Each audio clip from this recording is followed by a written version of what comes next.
Growing up, I had dreams and aspirations, but always felt like the kid that didn't fit in. For the most part, I wasn't a bad kid, but when I made the transition into adulthood, I turned to the streets for guidance. This led to getting locked up in juvenile hall, doing time in CYA, and eventually a 120-month sentence in federal prison. I had a lot of time to think and reflect during my federal sentence, so I share with you what I learned, hoping I can positively influence someone else's life with Prison Talk.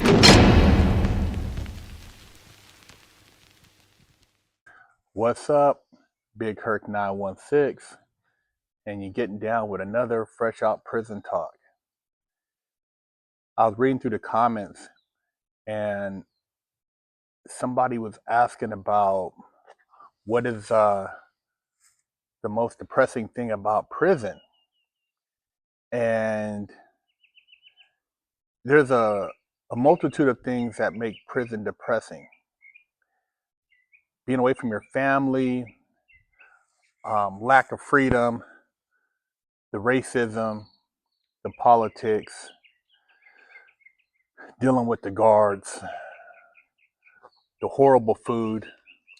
But one of the most depressing things I found was the behavior of the average person in prison and how that culture within is normalized. And what I mean by that is that there are guys in prison that are just hanging out in there, and they don't really even seem to worry about getting out. I mean, they're not concerned with advancing themselves with education, a trade skill, spiritual elevation. They're simply sitting around, gossiping, watching TV, hanging out on the yard, and waiting for a date.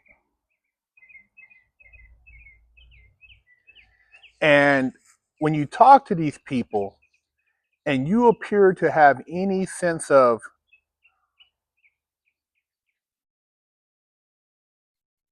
reflection, as far as like, I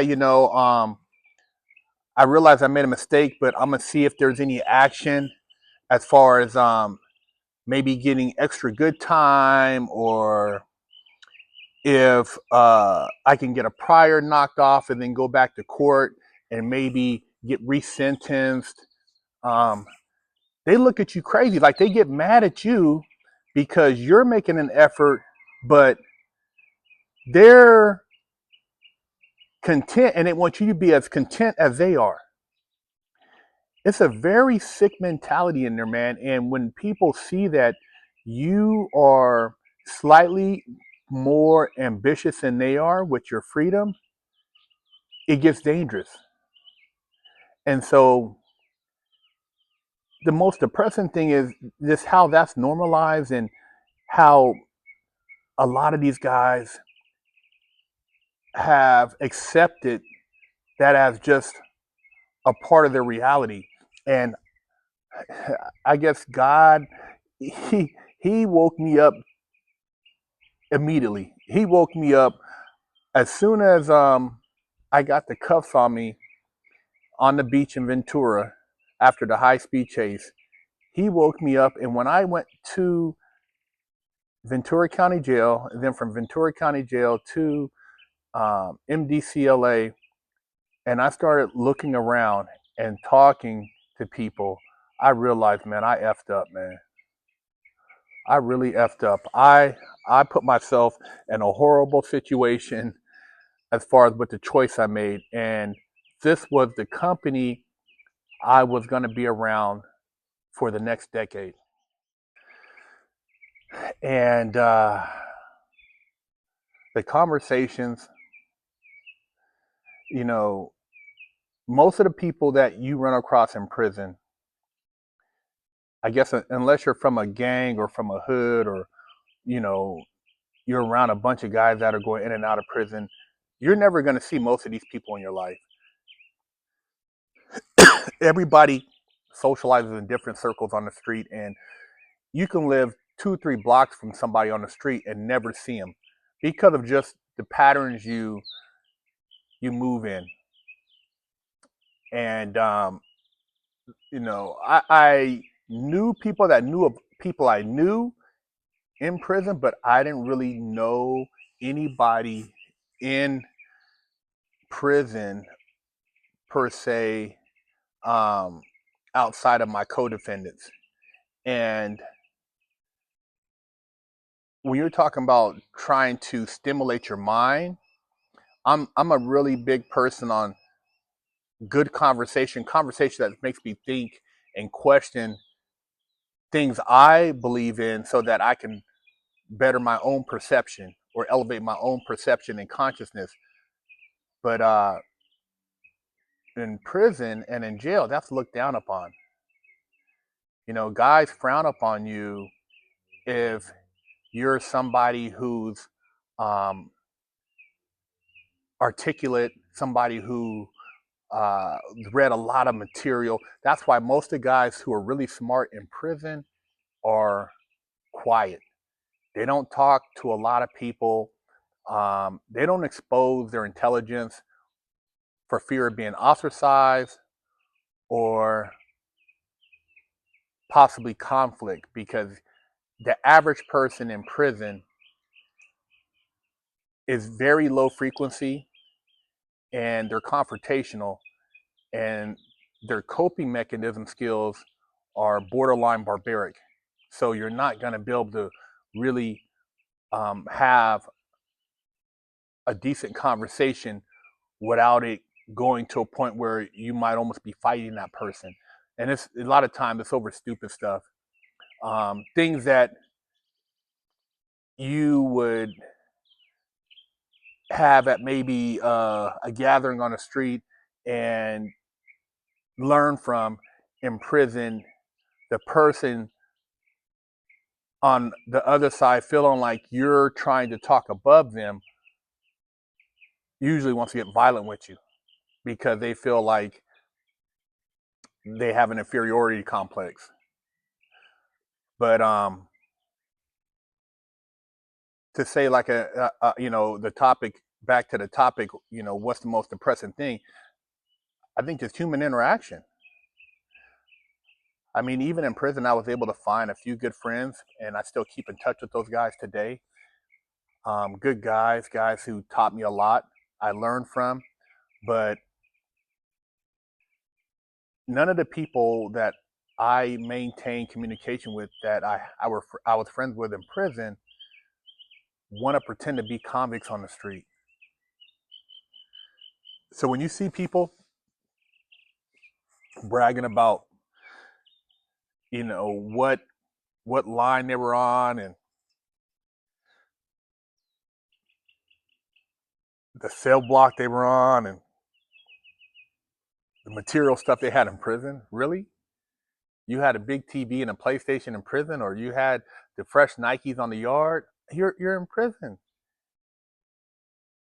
And then, on the street, the falsehood is you're selling that to these people out here who have avoided going to prison, but maybe they have this fantasy about if they could make it in prison. So they vicariously live through your stories and give you validation, but it's really bullshit. Prison is the most depressing place ever, man. I look around, nobody's fighting as far as fighting for their freedom. Majority guys are more concerned with where their chair is in front of the TV. What TV room they can control. They don't want to lose a TV room. They don't want to lose a weight pile or pull up bar. If they work out on this, they don't want to let other races start working out over there because then it's like, oh, we're gonna lose that workout bar, and then we're gonna, or this handball court. That's the type of stupid shit dudes are jockeying for shit that the government owns in prison rather than worrying about figuring out the Constitution or the what do you call it, the criminal codes or the statutes in which they're sitting in there for, or whether or not their lawyer screwed them. They're more concerned about the handball courts, the pull-up bars, the chow hall, not losing a table. Do you know that uh, I almost got into it with some dudes because of sitting down in the chow hall, which is they call it the kitchen or the mess hall, and some shit happened, and it all happened because one group wanted control of this particular row of tables to eat at.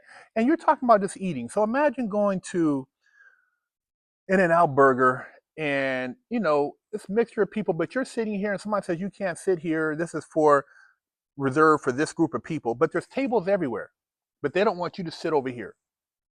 How ignorant is that, man? How ignorant is that mentality? This is what you're dealing with. And it's this was I'm not going to even say the race, but these guys, certain races, they get a certain number of people in there and they start trying to press other people. Like I said, taking stuff. Oh, well, we own this part of the kitchen. No, you don't. The government owns it. But that's how it goes in there, or we're running this over here. This is our part of the yard. You can't play over here. This is our basketball court. That's the type of stupid shit you're dealing with in prison. So you got people in there trying to possess property that they don't own because as soon as they snatch you up, you're going to the hole. It doesn't matter. They can ship you across the country. And then you got ignorant ass conversation, guys that you have to entertain. And for the simple fact that some guy's reputation, some guy who's, he's been in and out the pen, he's a penologist, he's done a lot of time, he's a G, but most of his life is spent in prison, he's dictating policy. Can you imagine having somebody tell you what to do in prison that's got a ninth grade education, but guys look up to him because maybe he stabbed a few people or maybe he beat some guys up, and back in the day he used to shoot at people on the street, or he's done this, and now he's in prison and he's become uh, some type of quasi leader. That shit is depressing, man.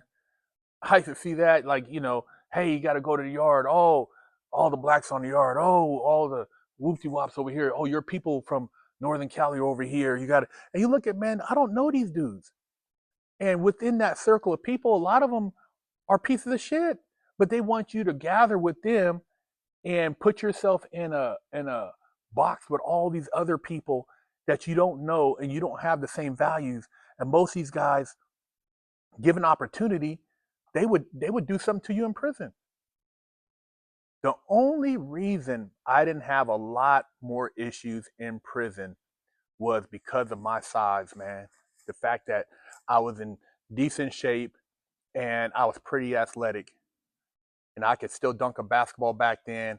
I could bench press uh, a 315 for reps. I could curl, do pull ups, do push ups. I was in great shape.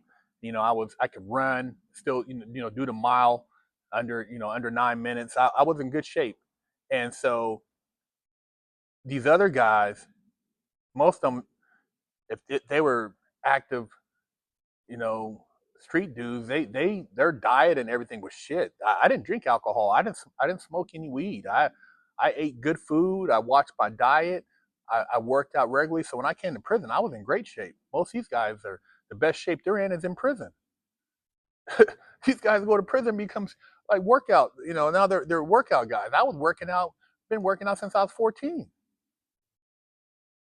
But then these guys are trying to tell you about training, and you were doing this before they came to prison, and you weren't drinking, alcohol, and you weren't doing drugs. But now these guys have gotten some prison food in them, and now they're an authority.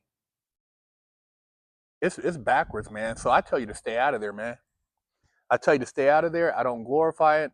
We try to put a positive message on it, but um, it's depressing. The conversation, you know, the whole culture in there, and how people just go around and they expect you just to go along with it.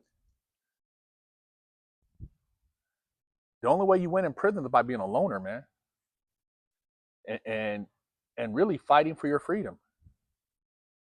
Whether you're trying to get a pardon, whether you're trying to find a case maybe that your attorney didn't use that could have knocked off a couple years.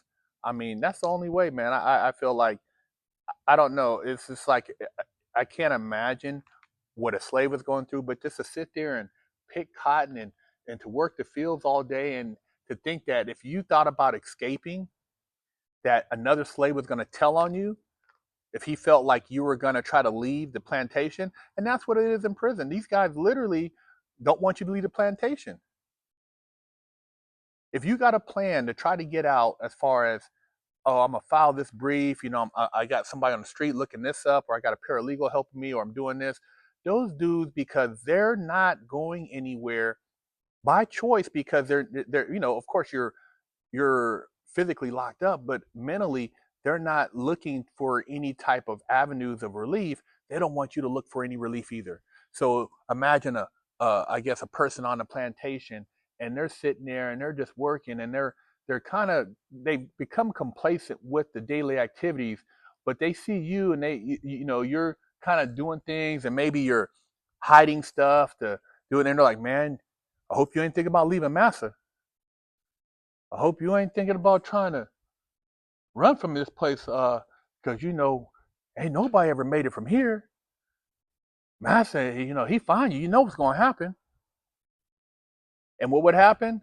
Next thing you know, you get woke up in the middle of the night, they bring you outside, they put you up on a tree, or they get the whip and they whip the shit out of you, and they let everybody see that this is what happens when you even think about trying to leave the plantation. You know what guys used to tell me when I was fighting the government, filing petitions and stuff? They're like, man, you're gonna mess around and get more time. You better just do your 10 years. You want me just to sit in here for 10 years and just do it? You dumbass. You want me to sit here and just hang out for 10 years and not try to file no paperwork in court? You're gonna piss them off. You're gonna get more time. That's what they would say, man. Sit in there and do your time, man. You're gonna get more time. You better quit messing with them people. What do you mean messing with them people? I'm using their laws. I'm not making up laws. I'm not looking in Marvel comic books. I'm Tom Clancy books. I'm reading Black's Law Dictionary. I'm shepherdizing cases. I'm reading real cases that might apply to me. People have gotten out. And the people, when they do get out, they just take off. They don't even most of the dudes, man, unless you're in there with the dude, he takes all his paperwork. He don't even he just leaves, because he's been ridiculed for however many 15 years, 10 years, 20 years, and he finally found a way out. He just leaves the plantation, man, and leaves all the slaves up in there to continue on their slave duties. And that's why when people probably was escaping slavery, I'm just hypothetically, because don't know any, I don't have a time machine, but I imagine that's when people escape. They just, you know, man, after catching that ass whooping from Massa, I might as well just go on my own. I can't help none of it, because who knows who's going to tell on me. I try to help somebody else and they're going to tell on me. Send me right back. That's how they keep control.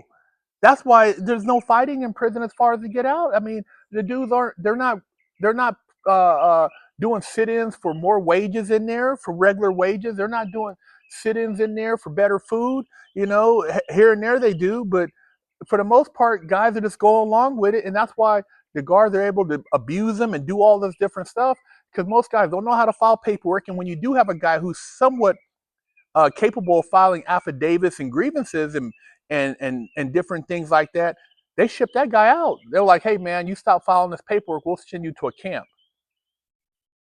So it's probably the same thing if you're a really smart, back in the day, slave. They say, hey man, you can come work in the house. But then that's a catch 22.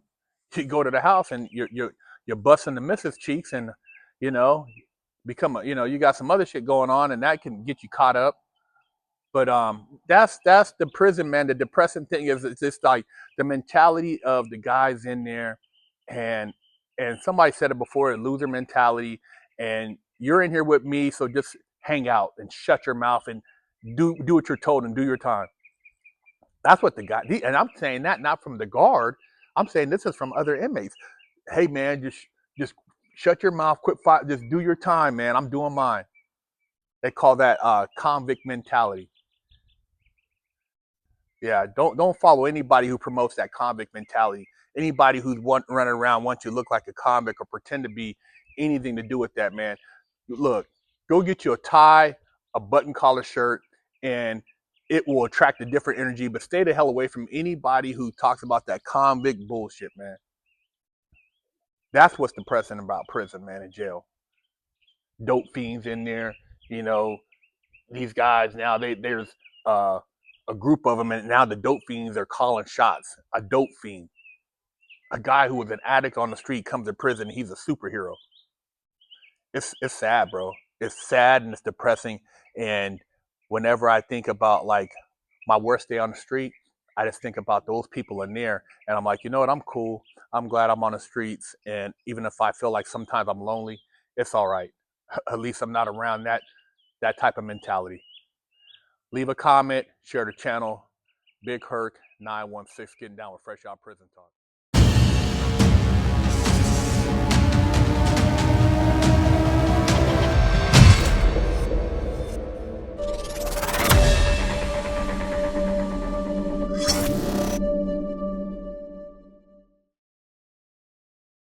I'm Big Herc, and I have over a decade of experience in the prison system.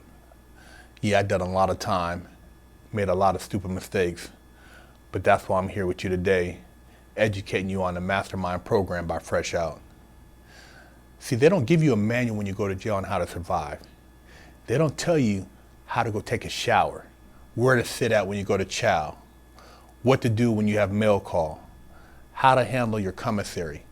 See, we cover that and a multitude of other topics that are very important, because if you do the wrong thing, you can get your damn wig split. We have over 100 million views as of date on our YouTube channel, but we've put and condensed all this knowledge into this Mastermind program so that you can provide your client with a winning chance. Do yourself a favor and your client a favor and sign them up for our program so they don't have to get their wig split and they can make it out alive.